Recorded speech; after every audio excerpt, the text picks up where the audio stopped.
En el mundo suceden casos misteriosos constantemente. La mayoría de estos son resueltos, pero la pequeña parte que se mantienen abiertos nos dejan en claro lo inquietante que puede ser el mundo. El caso que te presentaré a continuación es uno que dejó a todos desconcertados, no solo por su naturaleza intrigante, sino por cómo sucedió y las incógnitas que dejó hasta la actualidad, pues a pesar de que estamos en una época de avance tecnológico constante, tanto así que no es de extrañarse que en cada rincón se encuentra algún dispositivo grabando nuestros movimientos. Aún así, esto no fue suficiente para resolver este caso.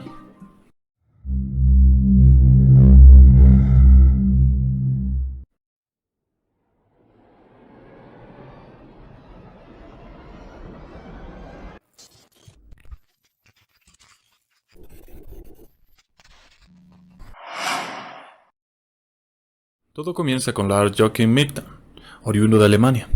Era el hijo único formado por el matrimonio de Sandra y su esposo, del cual no sería revelada su identidad. Lars siempre fue una persona atraída hacia los deportes, en especial el fútbol, siendo su equipo favorito el Werder Bremen, uno de los equipos más destacados e importantes de Alemania, llegando a ser uno de sus pasatiempos preferidos el verlos jugar. Siempre fue un chico destacado, el cual no tenía ningún tipo de vicio y sacaba excelentes calificaciones. No sería la excepción en su universidad, graduándose de la carrera de Ingeniería en Precisión, concluyéndola de manera destacada. Era un chico alto y atractivo, que sería descrito por sus más cercanos como una persona bastante amable e inteligente, el estereotipo de hijo ejemplar que todo padre quisiera poder alardear. Lars conseguiría trabajo en el año 2007 a 150 kilómetros de su ciudad natal, en GDF Suez, una empresa que se dedica a la generación y distribución de energía eléctrica, gas natural y otros servicios energéticos, siendo este trabajo perfecto para él, llegando a sentirse afortunado de pertenecer a este, en donde se pondría a prueba su aptitud al momento de reparar averías y daños en máquinas eléctricas, algo que para el chico no sería un desafío, debido a que era bastante talentoso. Aún así, el verdadero problema estaría en la distancia que había que recorrer entre su ciudad natal y su trabajo, debido a que esto lo haría extrañar demasiado a sus padres. En el año 2012 recibiría una de las peores noticias para él.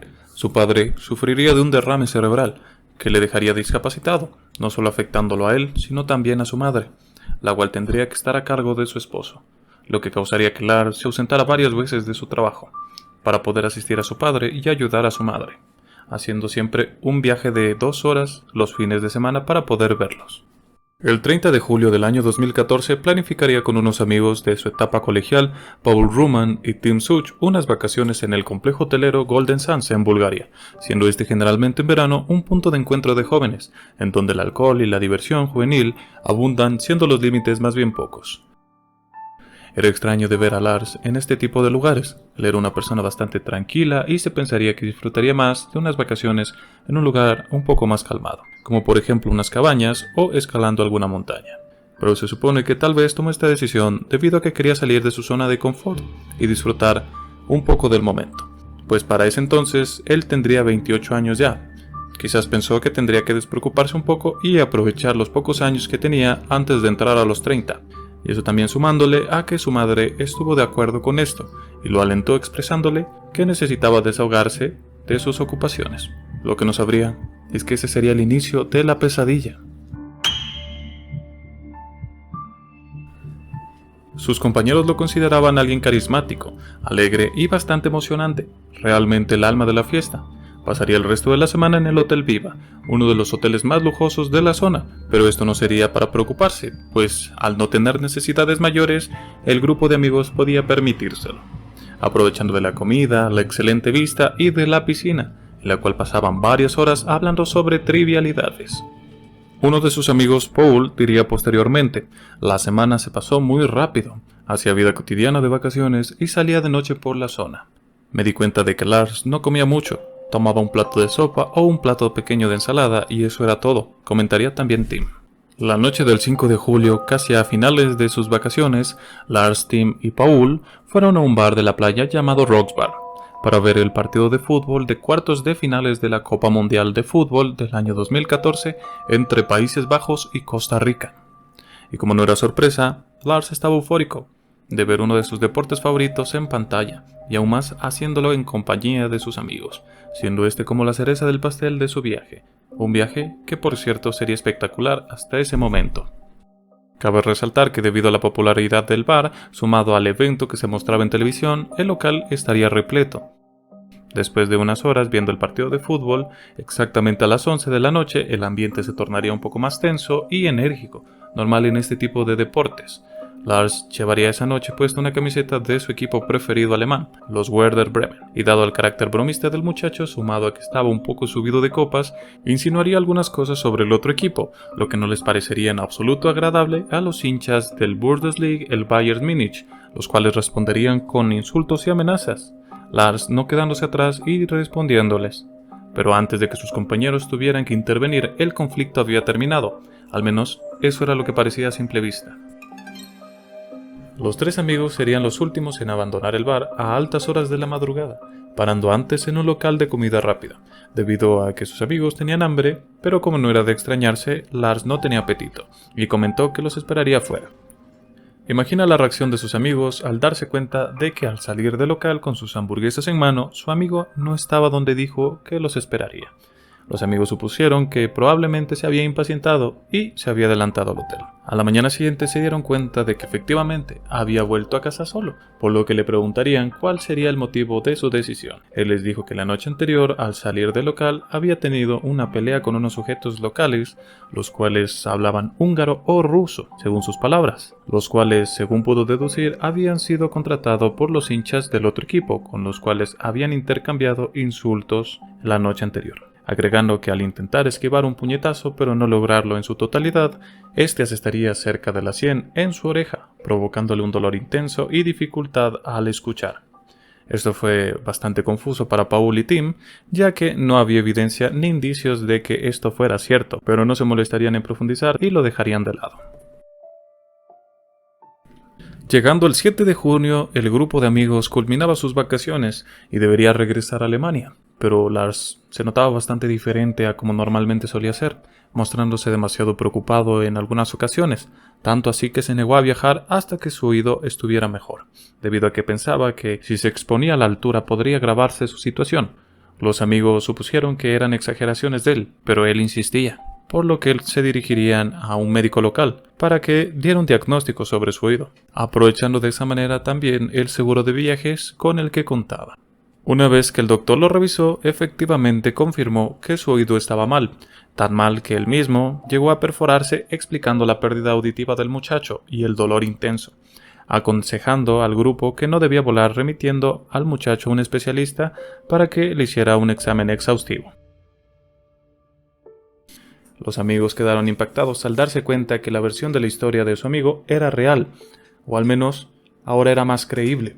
Aún así, eso no era el tema que centraba su atención, pues tenían un problema mayor. Contaban con 3 boletos de regreso a Alemania para esa misma tarde y no podían partir debido al problema que tenía Lars, los cuales sin duda le dijeron que se quedarían con él para acompañarlo, a lo que él se negaría, alegando que podía cuidarse solo y ellos tenían otras responsabilidades más importantes que cumplir.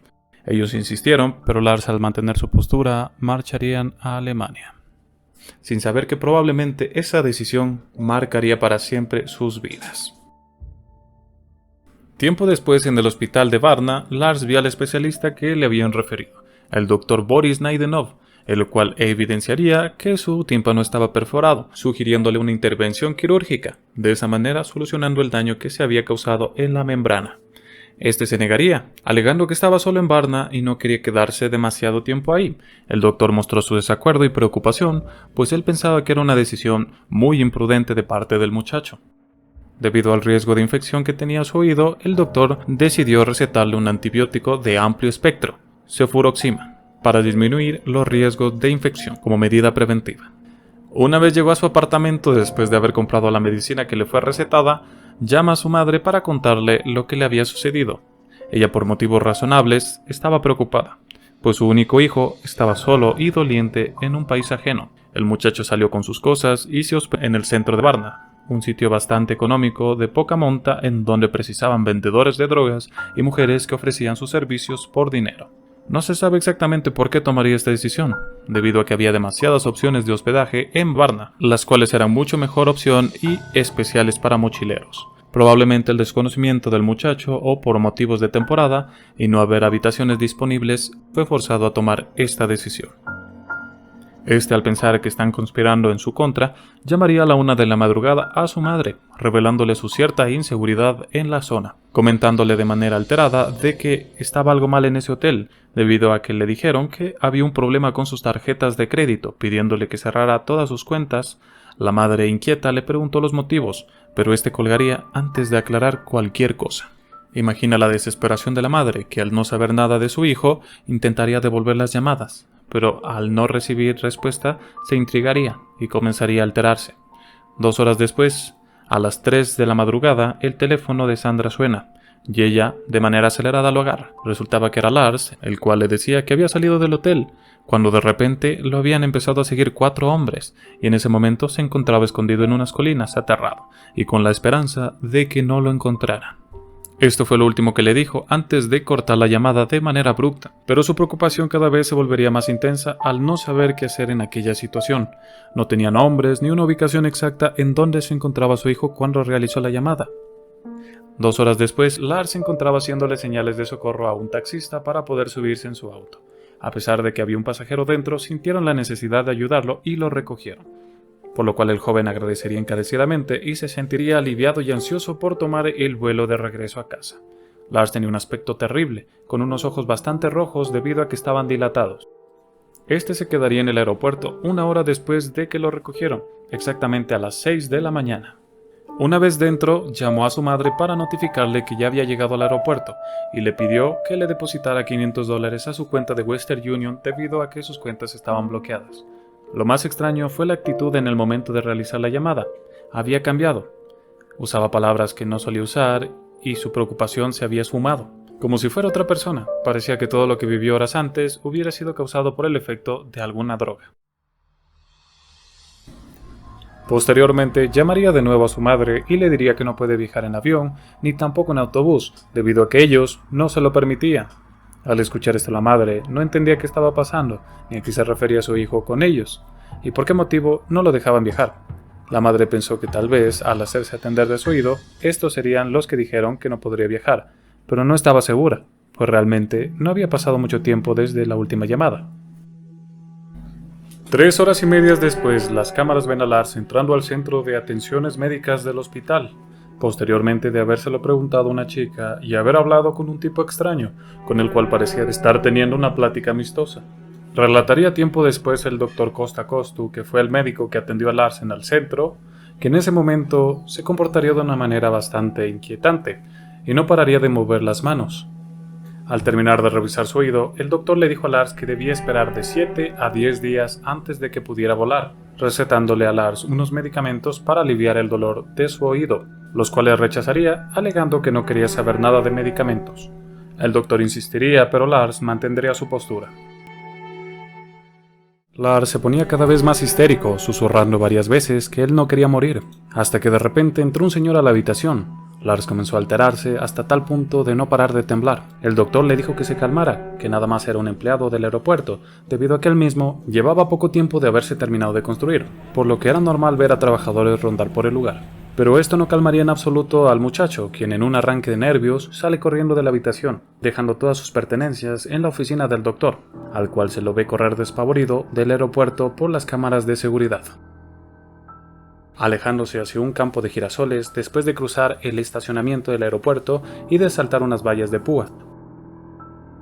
Una vez que entró al campo de girasoles, no se podía apreciar en absoluto nada de Lars, pues el tamaño de estos en promedio eran de 2 metros, imposibilitando el verlo, siendo esto lo último que se supo del paradero de Lars.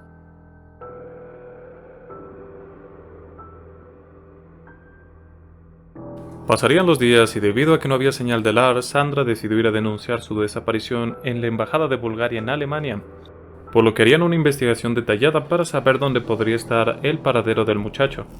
Pero no se encontraba nada, por lo que los llevó a pensar de que por el comportamiento tan anormal del muchacho posiblemente estaría relacionado con el tráfico de drogas. Pero al no encontrarse ninguna sustancia ilícita en sus pertenencias, se descartó esta teoría. Pasaban los días, pero no se encontraba ningún indicio o pista. Sandra, al intentar ayudar en la investigación para encontrar a su hijo, partiría a Bulgaria, dejando a cargo de unos amigos a su esposo.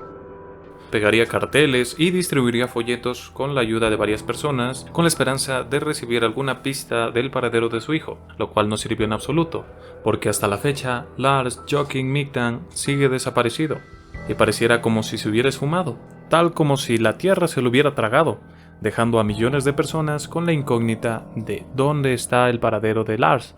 Pero lo peor de todo es que, a pesar del esfuerzo de la madre de Lars, que hasta llegaría al punto debido a su angustia de contratar a un investigador privado con la ayuda monetaria de unos amigos y abrir una cuenta de Facebook centrada explícitamente en encontrar a Lars, el país no realizó casi ningún intento por difundir la noticia de Lars, debido a que una de las principales fuentes de ingresos de Bulgaria depende del turismo, y al hacerse popular mediáticamente esta noticia produciría una enorme disminución del flujo turístico en el país, haciendo lo menos posible por resolver el caso.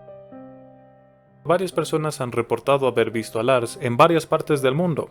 Su madre, por supuesto, es esperanza de cada una de estas, confiando firmemente de que su hijo sigue vivo. A pesar de que estas no dieran pistas contundentes del paradero de Lars, ayudaron a varias personas que por su similitud con Lars se reportaban, que aun a pesar de que no lo fueran, sí eran personas desaparecidas, y al igual que ella, con familiares intentando saber de su paradero, ayudando a la vez a varias personas a volver con sus familias.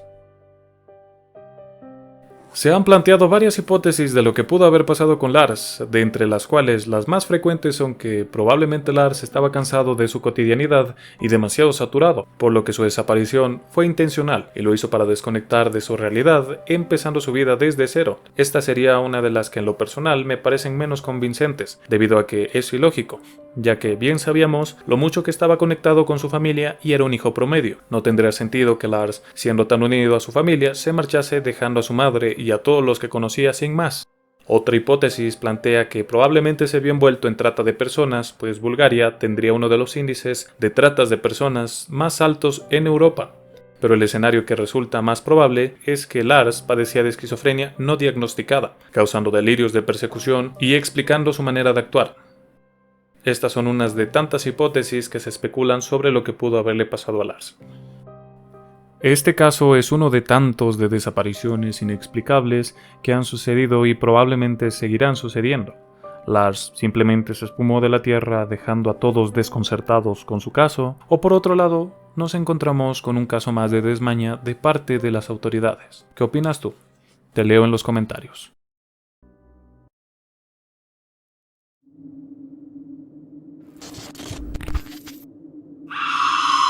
Y esto fue todo por hoy, eslabones. Realmente te agradezco por llegar hasta esta parte del video y hazme saber qué otras historias quisieras que traiga al canal.